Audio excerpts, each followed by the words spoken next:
then coming to the next part of your association with the students, Indian students especially, and you have designed a special course actually as well, and from Beirut, then Bremen, and then you are here.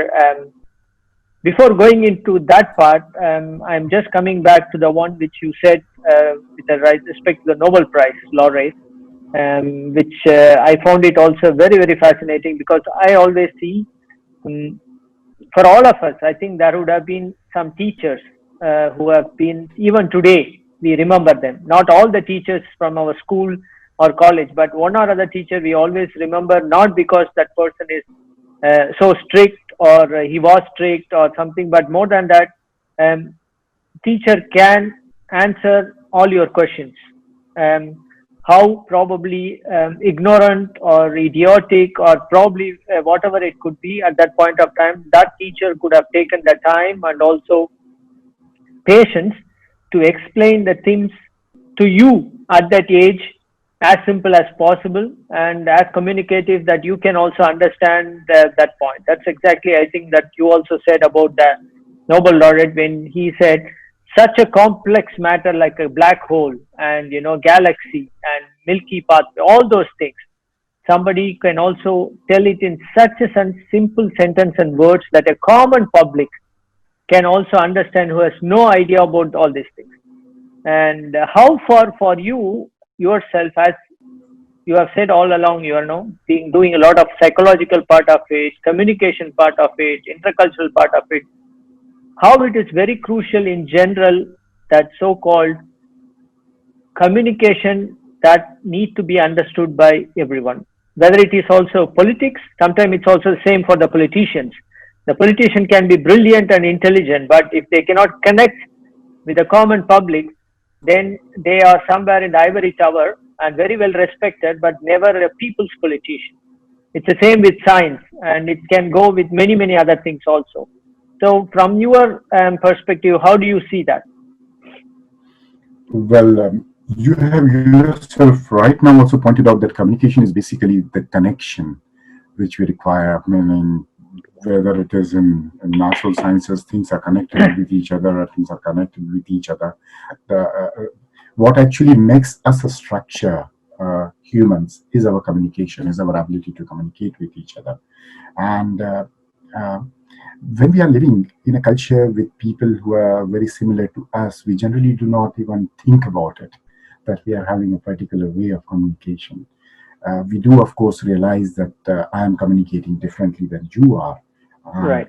But these are minor differences which we are aware of, but not really, these are not really things which we really think about very much. It's only when we come out of our own culture and go to another culture, we realize the way we are thinking, the way we are talking, the way we are expressing things might not be having the desired effect as we would have had in our own culture. And that is basically the fundamental kind of tenet of intercultural communication. It's not just countries. Of course, countries have their own cultures and their units of people. But basically, every group of people has its own culture. And every group of people has its own way of talking and thinking. Let's say people from Tamil Nadu have a different way of communicating, possibly also because of the language, because of the way things they experience, than say the people of Maharashtra. But within Tamil Nadu itself, you will find other people, and people can also belong to different cultures. You can belong to Tamil Nadu, at the same time you can belong to a group of academicians, and so on and so forth.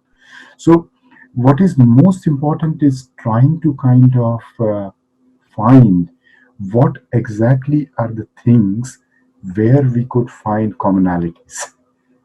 The moment you have a commonality, the moment you can find something which you can agree on, you have the base on which you can start.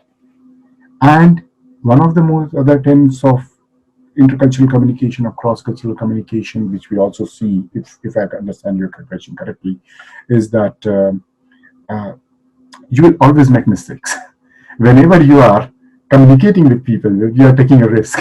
You're taking a risk with somebody who's completely differently made, who's thinking differently, who's socialized differently. So definitely there will be risk, there will be misunderstanding. Do not get disheartened if there is a misunderstanding. Do not get disheartened if things do not turn out the way you think they would. It's a learning process.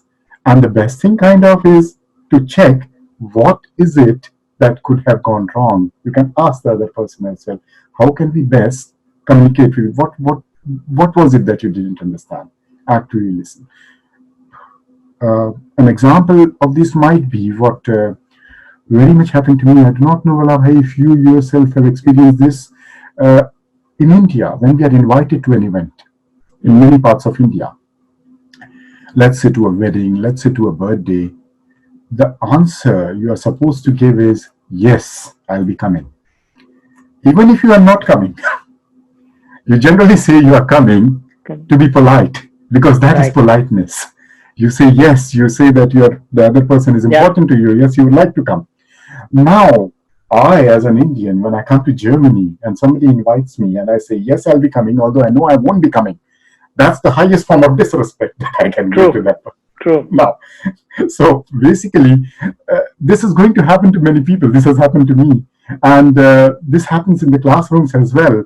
The teacher comes from a different culture, has a different understanding, has a different expectation. Like within European cultures, we have the expectation that there will be confrontation, that there will be debates, that the person will come up and say, okay, I'm sorry, but I do not disagree because these are the reasons. And then the reasons are presented from both the sides.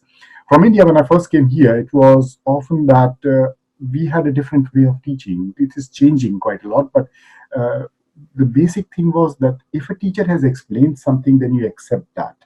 You may have your reservations about it, you may work on it separately, but you do not express these reservations to the teacher. That, when an Indian student does or a foreign student does in Germany, it gives an impression that he or she is not interested in the topic or does not have much information about that topic, or is not taking self-initiative. And in this case, both teacher and the students has to, just the realization that we may be coming from different cultures might be something which might be causing this. It's not the person who is responsible, but probably the way he or she is socialized, that makes the difference. So that's the importance of communication. Wonderful. I mean, that's you are absolutely right. And many of us has gone through this. This is the so-called saying yes or no, and no problem at all for everything, and all time management and all those things. I mean, but of course, once you understand and then you learn it, you also know the value of time, and that's a very good thing, actually, I would say.